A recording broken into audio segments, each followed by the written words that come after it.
So dudes, I wanted to talk about something that gets mentioned quite a bit depending on the circles that you're in, and that's Siege esports viewership.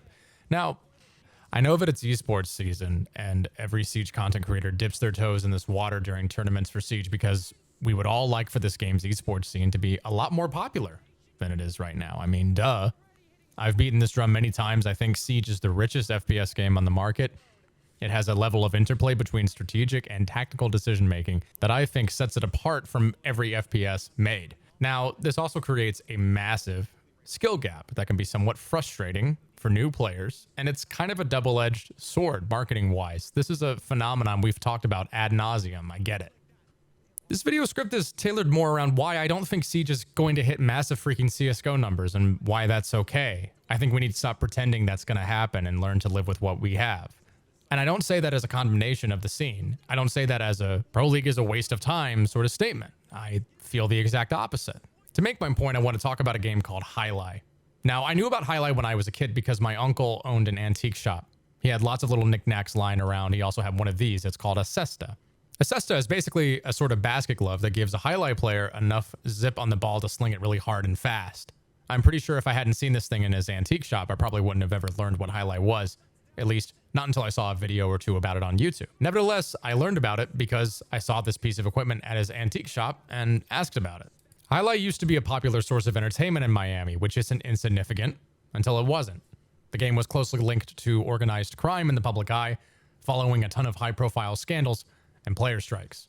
Its viewership is a shell of its former self. That's not to say that it's dead. It's not truly dead. People still go watch it. All 7 of them, I'm joking. But the staff involved at the exhibition of these show matches clearly wants to keep the sport and the tradition going. As this former professional Highlight player puts it, I don't want it to be on my watch that Highlight goes away or fails. I did for 25 years, so I can't just walk away. Now, if that won't explain where I'm at with Siege, I guess 15 years from now, I don't know what else can. Who knows? But the point I wanted to make here is that Siege isn't Highlight in terms of player population, and it's not exactly the NFL either. I wouldn't even really compare it to baseball. I'd say Siege is very insular unto its own community, kind of like lacrosse or rugby. And these aren't perfect analogies, but for the sake of argument, let's just roll with them. And I don't know too much about lacrosse, aside from this viral interview that came up on my feed not too long ago. How nice was it to get the win here tonight? Hey, we followed the game plan and we got the dub. Good on for the boys. I know you're a team guy, so how good are the guys on the back end? Oh, they're f***ing pumped. Here we go. I might watch a lacrosse game or two just because I love this dude's attitude.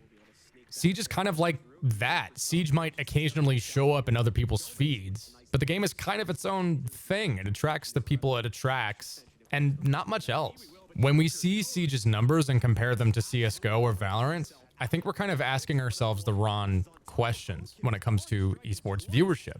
And it really just comes down to presentation, among other things. CSGO has flashes, frags, fire, smoke, economy. Siege has droning, area denial, crowd control, reinforcements, destruction, cameras, and then each character brings a completely different dynamic to the round that ensures that no round plays out the same back to back.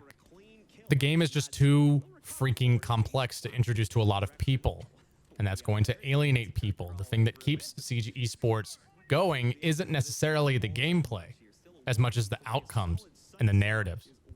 If you have European friends, they may have pointed out how ridiculous the whole concept of NASCAR seems to them. Who in their right mind would pay attention to a bunch of cars going around in a circle for 2 hours?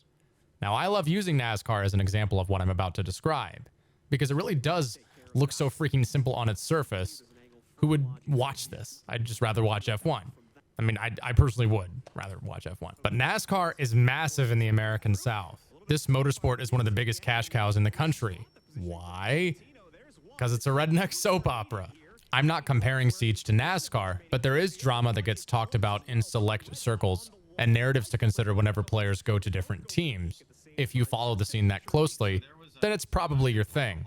You probably have an investment in the narratives of the personalities involved in this stuff.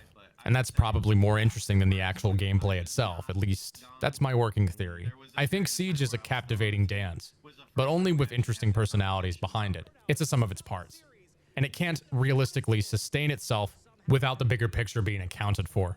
The game features a unique special taste for the people who can appreciate it, and I think that's okay. I think we have to be content with our fun little island nation of an esport. And I think it'll save us a lot of heartache in the long run if we act a little bit more realistically in terms of how we want to market this game and how much we want it to grow.